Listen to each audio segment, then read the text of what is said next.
About a millimeter on the inside. Yeah. Chunky. And it is still.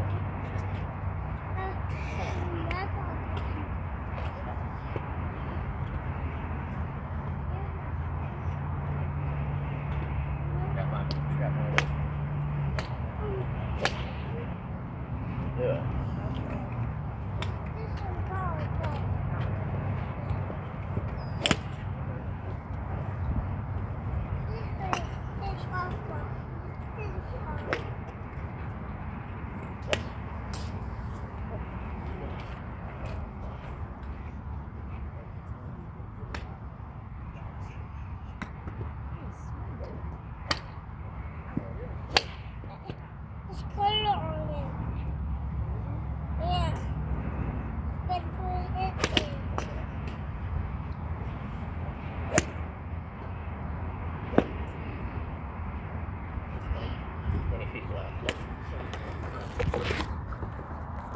That's posture, period. That's 140 ball. Well, it's 170 balls in 2 days. I've never hit it that good in my life. Anyway, I did it some wicked kind of pulls, but pushes, but I never hit one weak right shot in 2 days. Anyway, those were pure. Anyway, that was a new routine that I've been working on to try to get tension out of it. Forgot. But it's crazy what PTSD can do to you and teach you how to feel your body like that. Anyway, but I was too tight when I first started, and I noticed it when I relaxed. Bent my knees a little bit more, not being so, and I love Charles Howell. I've loved him since I saw him. I was out at playing, what was it? It's national event at Cherokee, and I had finished. Anyway, he shot 64 the last day on the tournament. But he teed off on. He was the number one player in the country, and Cassini knew him. Anyway, he took a 3-wood over the corner on 10. And drew it around the corner, and I literally shook my head and said, "Oh my God, I'm the same term as that dude." Everybody knew that he could absolutely, that he would start working with Ledbetter when he was like 7. Anyway, but I love Charles' setup, but it just, to me, he needs to relax a little bit. I think it's part of Tiger's problem. Anyway, but that Tiger can't feel his body. I think he's got PTSD, personally. Anyway, that's why I've been planning on trying to call Noda and say, "Hey, dude, does he know? Has he at least checked?" It looks to me like, it looks to me, anyway, it would make sense what all he's been through. But McElroy's a prime example of just being able to relax. But I was, when I first started out, I was too kind of, and Richard Hatcher told me that years ago.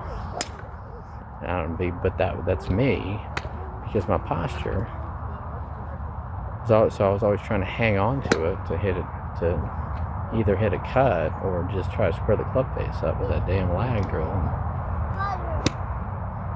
you can't do it. You can't do it without good posture. It's impossible. I mean, anyway, I didn't do a video of that. It's impossible. You can't do it. You cannot hit the back of the ball with your left hand. Anyway, I'm going at it a little bit too hard. But when I did start thinking 1, 2, 3, Tim Simpson told me that. He was the best ball striker in the 80s and 90s, and he told me that. I said, what do you work on? And he said, you're fundamental. You never stop working on it. He was the best ball striker in the 80s and 90s in the tour. We were playing at Polo Fields, and I asked him that on 11. We had a blast. Stayed up all night long. I had good reason to too. But anyway, drove all the way out there, and we had so much fun. And anyway, he's built like a damn gorilla. And Miller said he was the best in the world at ball striking. Nicholas said, Carmen said it too. But he said that, I said, what are you working on? I said, rhythm. He said, you count. But I never practiced that. That's what I need to do. Think about 1, 2, 3, period, and that's it. And look at that target. That damn Simpson said that he would look at it. He said he didn't look at a tree. He said he didn't look at a tree. He said he picked the smallest leaf out there that he could possibly see and look at, and that's all he thought about. But he never oversaw him. But he beat down Greg Norman in the USF&G Classic when I was like 8. I was about 12 or 13. I was scared to death. But I knew he had it on like 14. Norman went for it in 2, and Tim laid up hit it on with a wedge in 3 and made birdie, and Norman 3-putted, and I knew that Tim had locked it up. Anyway, if it wasn't for Tim's putter and getting Lyme's disease, he'd have won 15 times on tour instead of 4. He did have the lowest. He was the first person to reach 8 under, I believe, in the U.S. Open. But he grew up over in Ansley with my dad and Gene Newton. I asked him. He said, there's only a few people in the world that have God-given rhythm. He said one of them was O'Meara. He said, he's a machine. He said the rest of us, you got to count. Anyway, if I wasn't too tired, I'd hit more balls. That was fun. It's not fun to hit that damn. Definitely hit some bad pulls, but I'm a little tired. And my arm's still not. It's still. Actually, went and did curls today, and it's still not there. It actually bothered me today a little bit doing that foam roller. But that's what happens when you stretch. I swear, people, it's the best thing to do to your body is yoga and martial arts or sports, without a doubt. I hadn't lifted a weight. I lifted the first time. I just lifted 20-pound barbells with my biceps while I was powering up my phone at Target. That's all I did. It's near brachialis, right in here. That's why everybody's having these hand problems. It's just not strength, and I'm not there yet. Anyway, it's fun. Anyway, if anybody wants to learn, it's $150 an hour. Whether it's 5 minutes, 30 minutes, or an hour, I'll probably go over. But you can't do it. You can't do it in 30 minutes. Anyway, if anybody wants to learn, the thing about it is that it is mental. It's such a mental battle all the time. It's pure mental.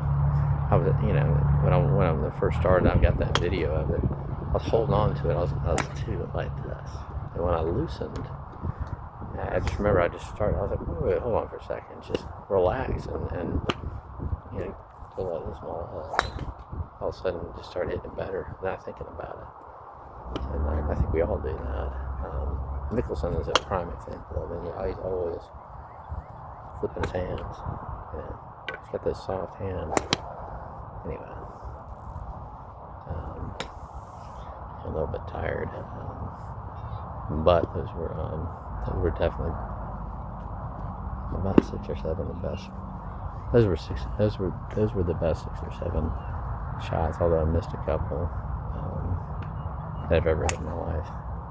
They're going at least 100. I think it's more like 190. And all that's martial arts, horse poses in my lower body, stretching out and stuff. I'm about to do a split. Seriously. Anyway, I always like Jean-Claude Van Damme and Chuck Norris. I saw my boy die today. I just love those movies. I grew up with the Delta Force and stuff. What an amazing martial artist. He had black belts, and he had third-degree black belt in karate. It was his lowest number. I can't wait to take karate. I believe he had a fifth degree in judo, taekwondo. It's like a fourth and fifth degree black belt, and one other one, maybe like Wing Chun or something. Anyway, I've just been researching him because and he was really good friends with Bruce Lee. And I swear if anybody's watching out there and you're here in Atlanta, I told this kid the other day. I said some private schools won the state championship doing martial arts. I said, I swear, watch what's gonna happen. Seriously, it creates elite speed. It's right up under your up under here, right up under there. I noticed it this summer. I took off and ran like 40. I couldn't believe how fast I was running.